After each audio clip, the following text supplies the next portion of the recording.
नमस्कार, खबरों का पंचनामा देख रहे हैं आप और मैं हूं आपके साथ दिव्या सिंह। हम लेकर आए हैं देश और दुनिया की 5 बड़ी खबरें, जिस पर चर्चा के लिए हमारे साथ स्टूडियो मौजूद हैं कैपिटल टीवी के editor in chief doctor Manish Kumar. Doctor साहब, स्वागत है आपका। धन्यवाद। सबसे पहले एक नजर आज की टॉप हेडलाइंस पर।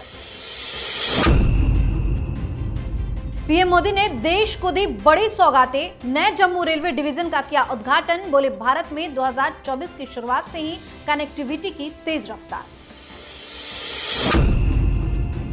दिल्ली चुनाव को लेकर कांग्रेस ने किया प्यारी दीदी योजना का ऐलान। महिलाओं को हर महीने 2500 रुपए देने का वादा। कैबिनेट की पहली बैठक में मिलेगी योजना को मंजूरी।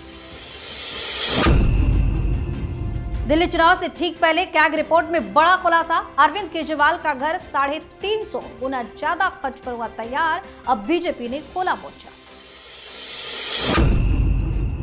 प्रशांत किशोर को कोर्ट ने 25,000 के मुचलके पर दी जमानत। रख दी शर्त तो प्रशांत किशोर ने बेल लेने से किया इनकार। कहा शर्तों पर नहीं चाहिए जमानत। चीन में फैले वायरस का भारत पर डबल अटैक। 8 महीने के बच्चे के बाद एक और पॉजिटिव। स्वास्थ्य मंत्रालय ने कहा चिंता की कोई बात नहीं। सबसे पहली खबर में बात पीएम मोदी की। भारत के प्रधानमंत्री नरेंद्र मोदी ने आज देश को कई बड़ी सौगातें दी हैं। पीएम मोदी ने नए जम्मू रेलवे डिवीजन का उद्घाटन किया। इसके अलावा पीएम ने रेल से जुड़ी कई अन्य परियोजनाओं का लोकार्पण और शिलान्यास भी किया। पीएम मोदी ने वीडियो कॉन्फ्रेंसिंग के माध्यम से तेलंगाना के चारलापल्ली में नए टर्मिनल स्टेशन का उद्घाटन और पूर्वी तटीय रेलवे के रायगढ़ रेलवे डिवीजन भवन की आधारशिला भी रखी। इस मौके पर पीएम मोदी ने कहा कि साल 2025 की शुरुआत से ही भारत कनेक्टिविटी की तेज रफ्तार बनाए हुए है। हमारे देश में अब 1000 किलोमीटर से अधिक का मेट्रो नेटवर्क है। आज जिन परियोजनाओं का उद्घाटन किया गया है, तेलंगाना, ओडिशा और जम्मू और कश्मीर के लिए यह कनेक्टिविटी में एक बड़ा मील का पत्थर है। यह दर्शाता है कि देश एक साथ आगे बढ़ रहा है। यही सबका साथ और सबका विकास है। आज बड़ी सौगातें दी है पीएम मोदी। देखिए, प्रधानमंत्री मोदी के बारे में कहा जा रहा है कि जो आने वाले 2-3 साल जो है वो सिर्फ उद्घाटन समारोह का ही साल होने वाला है। कारण 2014 के बाद जो धारा प्रवाह तरीके से अलग अलग योजनाएं प्रधानमंत्री मोदी ने चालू किया, अब वो एक एक करके पूरा हो रहा है। अभी तक तो देश को अंदाजा नहीं था कि क्या क्या काम हो रहा है। आप देखिए, स्थिति ये बन गई है कि प्रधानमंत्री मोदी को वीडियो कॉन्फ्रेंसिंग के जरिए तो कुछ जम्मू कश्मीर में हो रहा है, तो साइमल्टेनियसली तेलंगाना में हो रहा है, तेलंगाना में हो रहा है तो उड़ीसा में हो रहा है। ही हैज नो टाइम कि अपनी योजनाओं का उद्घाटन वो कर सके, क्योंकि उद्घाटनों की संख्या इतनी ज्यादा है कि आपका सारा का सारा समय इसी में चला जाएगा। लेकिन उससे क्या हो रहा है, सडनली आप 1-1.5 साल में देश की जनता विकास के नाम पे जो बहस होता है कि क्या किया मोदी ने, क्या किया मोदी ने, लोग इस डिबेट को ही भूल जाएंगे। क्योंकि जो बड़े बड़े इंफ्रास्ट्रक्चर के जो प्रोजेक्ट्स हैं वो अब नियर कंप्लीशन है। तो आगे आने वाले समय में आप देखेंगे कि केंद्र सरकार जो है हर 2 दिन के बाद कोई बड़ी परियोजना का उद्घाटन करती हुई नजर आएगी। जी, वहीं दिल्ली चुनाव को लेकर कांग्रेस ने बड़ा ऐलान किया है। महिला वोटरों को लुभाने के लिए कांग्रेस ने सत्ता में आने पर हर महिला को 2500 रुपए देने की घोषणा की है। कांग्रेस की तरफ से प्यारी दीदी योजना की घोषणा की गई है। योजना की घोषणा करते हुए कांग्रेस नेता और कर्नाटक के deputy CM DK Shivakumar ने कहा कि सरकार में आने के बाद कैबिनेट की पहली बैठक में ही इस योजना को मंजूरी देंगे। डीके शिव कुमार ने कहा कि कर्नाटक में महिलाओं को योजना का लाभ मिल रहा है। मैं यहाँ कर्नाटक मॉडल की तरह प्यारी दीदी योजना की घोषणा करने आया हूं। उन्होंने आगे बीजेपी पर हमला करते हुए कहा कि मध्य प्रदेश, हरियाणा, महाराष्ट्र में हमारी योजना को बीजेपी कॉपी कर रही है। फिर से लुभावने वादे हैं। देखिए भाई, हो गया कॉपी, हो गया पेस्ट, हो गया सब कुछ। भाई अपने पॉकेट से कुछ करने का है नहीं। चाहे अरविंद केजरीवाल हो, चाहे भारतीय जनता पार्टी हो, चाहे कांग्रेस पार्टी हो, खजाना लुटाना है, इसमें कोई काम थोड़ी है। कितना आसान काम है कि पहली ही मीटिंग में न हिंग न फिटकरी और हम पास कर देंगे। यही बात केजरीवाल कहेंगे, बीजेपी भी कहेगी। तो खैर, ये तो एक्सपेक्टेड ही था। क्योंकि एक ने 1000 से बढ़ा करके 2100 किया, तो एक ने 2500 किया। अब बीजेपी वाले भी आएंगे, वो कर देंगे 2700, 2800, 3000, हो गया मटिया मेट। सारी कहानी वहीं पे खत्म हो जाएगी। ये कॉम्पिटिटिव लूट है कि सरकारी खजाने को कौन पार्टी कितना अच्छे तरीके से लूट सकती है। भैया, आप सीधे सीधे पैसा देने के बजाय आप उनको एसेट खरीदने में, व्यापार बढ़ाने में आप उनको प्रोत्साहित करो कि उन पैसों का इस्तेमाल, जितने लाखों लाख रुपए जो जाएंगे इन परियोजनाओं में, अगर लोगों के हाथ में आप दो और उससे कोई बिजनेस पानी शुरू हो, तो हर जगह 4-5 लोग काम करेंगे। ये लॉन्ग टर्म प्लानिंग है। लेकिन मैं बार बार कहता हूं कि अरविंद केजरीवाल नाम का एक वायरस हिंदुस्तान की राजनीति को पल्यूट कर रहा है। देश इस तरह की योजनाओं से बर्बादी के राह पे जाएगा, चाहे वो बीजेपी करे, प्रधानमंत्री मोदी करे, चाहे केजरीवाल करे, या फिर कांग्रेस पार्टी करे। जी, इस खबर में बात केजरीवाल की। दिल्ली विधानसभा चुनाव नजदीक आते ही दिल्ली का सियासी पारा हाई हो गया है। भाजपा कांग्रेस ने केजरीवाल के शीशमहल को मुद्दा बनाते हुए आम आदमी पार्टी को घेर लिया है। इस बीच भाजपा दिल्ली प्रदेश अध्यक्ष वीरेंद्र सचदेवा ने शीशमहल पर कैग रिपोर्ट को लेकर नया दावा किया है। बीजेपी नेता ने कहा कि अरविंद केजरीवाल के शीशमहल पर कैग ने 139 सवाल उठाए हैं। इसके अलावा आम आदमी पार्टी के इशारे पर इसमें कई बातें छिपाई भी गई हैं। शीशमहल के बारे में कैग के रिपोर्ट में मात्र 33 करोड़ 66 लाख रुपए खर्च दिखाया गया है। ये आंकड़ा साल 2022 का है। शीशमहल की पूरी हकीकत जानने के लिए पीडब्ल्यूडी और अन्य विभागों के खातों की जांच करनी होगी। इसके बाद सही खर्च की हकीकत पता चलेगी। बता दें कि कैग रिपोर्ट अभी दिल्ली विधानसभा में पेश नहीं हुआ है, अभी पेश किया जाना बाकी है। ये जिस तरीके से कैग रिपोर्ट में खुलासा हुआ है, केजरीवाल की मुसीबतें बढ़ सकती हैं। भाई जेल जाएंगे, ये वो तमाम लोग जेल जाएंगे। बहुत सारे लोग सस्पेंडेड है ऑलरेडी। क्राइम तो हो चुका, क्राइम हो चुका। 3 अधिकारी सस्पेंडेड हैं, 2 रिटायर किए हैं, उनको भी कार्रवाई हो रही है। तो prima facie already case is there. Now the point is कि अब ये जो पाप महल खड़ा हुआ, ये पापों का एक जो आशियाना जो आपने बनाया, उसमें आपका रोल क्या है? कहां कहां दस्तखत आपने किए? मामला फंस जाएगा। सीएजी की रिपोर्ट इसलिए छिपा रहे थे। कितने दिन से मैं कह रहा हूं कि 14 और ये रोज कुछ न कुछ निकलता रहेगा। केजरीवाल ने इसे असेंबली में पेश ना करने की वजह से इसे छिपाया कि भाई लोगों को मालूम नहीं चलेगा। तो पहली गुजारिश भाई, हाई कोर्ट ने भी जब कह दिया, सुप्रीम कोर्ट के जजेस, chief justice of India LG साहब, राष्ट्रपति महोदया, प्रधानमंत्री, we must force this man कि सीएजी रिपोर्ट पब्लिक करे। नहीं हो रहा है, सरकार बर्खास्त कीजिए।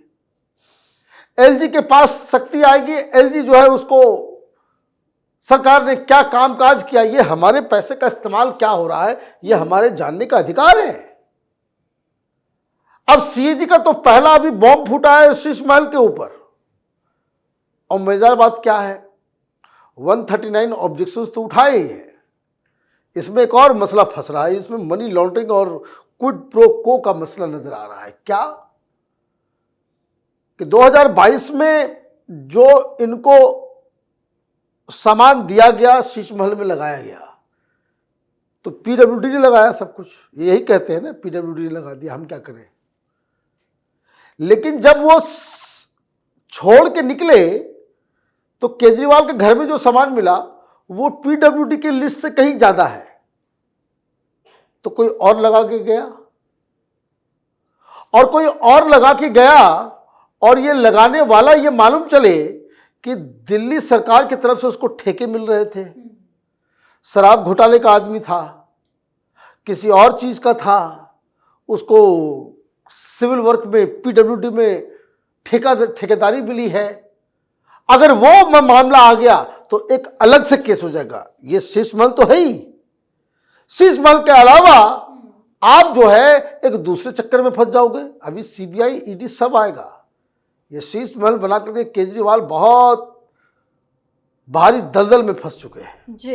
और अब बात प्रशांत किशोर की। पटना पुलिस ने सुबह सुबह जनसुराज के प्रमुख प्रशांत किशोर को गिरफ्तार कर लिया। पीके बीपीएससी की 17वीं प्रारंभिक परीक्षा को रद्द करवा री एग्जाम की मांग को लेकर 2 जनवरी से आमरण अनशन पर बैठे हुए थे। प्रशासन का कहना है कि प्रतिबंधित क्षेत्र में गैर कानूनी ढंग से धरना देने के कारण यह कार्रवाई की गई। हालांकि बाद में कोर्ट में प्रशांत किशोर को पेश किया गया, जहां से उनको 25,000 के मुचलके पर जमानत दी गई, लेकिन प्रशांत किशोर ने पीआर बॉन्ड भरने से इनकार कर दिया। उनका कहना है कि धरना प्रदर्शन करना हो हमारा तो मूल अधिकार है, सामाजिक कारणों के लिए हम लोग ऐसा करते हैं। प्रशांत किशोर ने कोर्ट से कहा कि आप मुझे बेल दे दीजिए, लेकिन शर्तों को नहीं मानूंगा, 25,000 का निजी मुचलका भी नहीं भरूंगा। यानी कि प्रशांत किशोर को अब जेल जाना पड़ सकता है। ये क्या करने की कोशिश करें प्रशांत किशोर? ये वही है, केजरीवाल का गुरु है ना, ये ड्रामा करने में ये लोग माहिर हैं। केजरीवाल ऐसे ही फंसा था एक बार। पब्लिक मेमोरी बहुत शॉर्ट होती है, मैं याद दिला दूं। इसने किसी के ऊपर आरोप लगाया, गडकरी जी के ऊपर शायद, और इसने जाकर के कोर्ट में कह दिया मैं माफी नहीं मांगूंगा जी, क्रिमिनल डिफेमेशन था। लोगों ने कहा भाई माफी मांग लो, मुचलका भर दो और घर जाओ, बाकी केस चलता रहेगा। जो प्रक्रिया है, जो कानूनी प्रक्रिया है, उसको तो फॉलो करना पड़ेगा। जमानत तो किसी मुचलके पे ही मिलता है, कोई गारंटर होगा तभी जमानत मिलेगी। आम छोटे छोटे चीजों में भी जमानत लेने के लिए जो है आपका बैंक अकाउंट ले लिया जाता है, आधार ले लिया जाता है, बैंक अकाउंट में पैसा होना चाहिए, आप जो गारंटर होगा उसके नाम से कोई गाड़ी होनी चाहिए। These are all part of laws. तो केजरीवाल होशियार बनने लगे थे, भगत सिंह बनना चाह रहे थे, तो चले गए जेल। बोले भाई जेल में भेज दो, हम माफी नहीं मांगेंगे। ये भी वही बात बोल रहे हैं। वही एक ही गुरु, गुरु गुड़ चेला चीनी, यही काम कर रहे हैं ये लोग। तो 2 दिन वहां पर रहे और पब्लिक आई नहीं। केजरीवाल तिहाड़ गया था उस चक्कर में, तो उसको लगा कि भाई अब तो मैं जेल गया हूं, जनता उमड़ पड़ेगी, भीड़ आ जाएगी। कोई आया ही नहीं, सारी हेकड़ी निकल गई। माफी भी मांगा, और इस केस में ही नहीं, इस केस को खत्म कराने के लिए गडकरी जी का पैर पकड़ के माफी मांगा इसने। अब प्रशांत किशोर भी उसी राह पे, भाई उसका ट्रेनर तो यही था ना। अभी भी दिल्ली में जो चुनाव हो रहे हैं, आम आदमी पार्टी, तो किस एजेंसी के द्वारा सब कुछ हो रहा है? यही आईपैक है, यही प्रशांत किशोर का। तो ये भी वहां पे गए। देखिए तमाशा कर रहा है ये आदमी, मैं बार बार कर रहा हूं, ये बिहार का नटवर लाल है। केजरीवाल पार्ट 2 कह रहे हैं कि जेल से अनशन करेंगे। भाई अनशन करोगे? भाई अनशन जब आप कर रहे थे, छात्र थे क्या? अभी जो आप अनशन कर रहे थे, आसपास छात्र थे क्या? ये तुम्हारे जन स्वराज पार्टी के पेड वर्कर्स हैं, जिसको तुमने सैलरी पर रख रखा है, उससे राजनीति होगी? तमाशा चल रहा है देश के अंदर में। मीडिया वाले दिखा रहे खामखा। भाई स्टूडेंट प्रोटेस्ट है तो देयर शुड बी स्टूडेंट्स। ये तुमने वेतन भोगी कार्यकर्ताओं को वहां पे खड़ा, हुजूम खड़ा कर लिया, हम तो भगत सिंह बनेंगे। वो कहते हैं ना भाई कि नाखून कटा करके ये शहीद बनने की कोशिश कर रहे हैं। जी। आखिरी खबर में बात HMPV वायरस की। चीन में फैल रहे HMPV वायरस की भारत में भी एंट्री हो गई है। चीन में फैल रहे वायरस के भारत में 2 मामले सामने आए हैं। बेंगलुरु में 8 महीने के बच्चे के HMPV से संक्रमित होने के बाद अब कर्नाटक में भी दूसरा मामला सामने आया है। ICMR ने कर्नाटक में ह्यूमन मेटानियोमोवायरस के 2 मामलों का पता लगाया है। सामान्य चेक इन के दौरान इस वायरस का पता चला है। केंद्रीय स्वास्थ्य मंत्रालय ने कहा है कि संक्रमित बच्चों और उनके परिवारों का हाल ही में कोई ट्रैवल हिस्ट्री भी नहीं मिला है, जिससे अन्य क्षेत्रों या देशों से उनके आने की संभावना भी नहीं मानी जा सकती है। बता दें कि इससे पहले केंद्रीय स्वास्थ्य मंत्रालय लोगों को आश्वस्त कर चुका है कि चिंता करने की कोई आवश्यकता नहीं है, भारत इससे निपटने के लिए पूरी तरह से तैयार है। अब ये क्या नई मुसीबत आ गई है? कोई मुसीबत नहीं है। ये वायरस जो है 20 साल से हिंदुस्तान में इधर उधर टहल रहा है, 20 साल से। ये कोई बहुत बड़ी चीज नहीं है, लेकिन कोरोना हुआ है, कोरोना में हम लोगों ने भुगता है, तो सतर्क रहने की तो आवश्यकता है। मामला चीन से शुरू हुआ, चीन में पैनिक है, और वायरस के साथ एक चीज है कि जो मैं कह रहा हूं कि 20 साल से यहाँ पे है, कोई ट्रैवल हिस्ट्री नहीं है, सही बात है। मौसम इस तरीके का है, सर्दी बुखार सबको होता है, मुझे भी फीवर है, अभी सर्दी है, गला फंसा हुआ है, ये सारी चीजें चलती हैं। लेकिन इस तरह के वायरस के साथ दिक्कत क्या होता है कि उस पर नजर इस बात के लिए रखनी चाहिए कि वो मिचुएट ना कर जाए।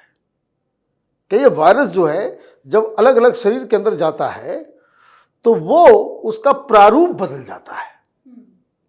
वो प्रारूप ना बदले इसलिए, और प्रारूप बदले भी तो निगरानी में रहे कि वो कोई डेंजरस प्रोपोर्शन में वो इम्पैक्ट ना करे ह्यूमन बीइंग्स को, इस पर नजर रखने की आवश्यकता है।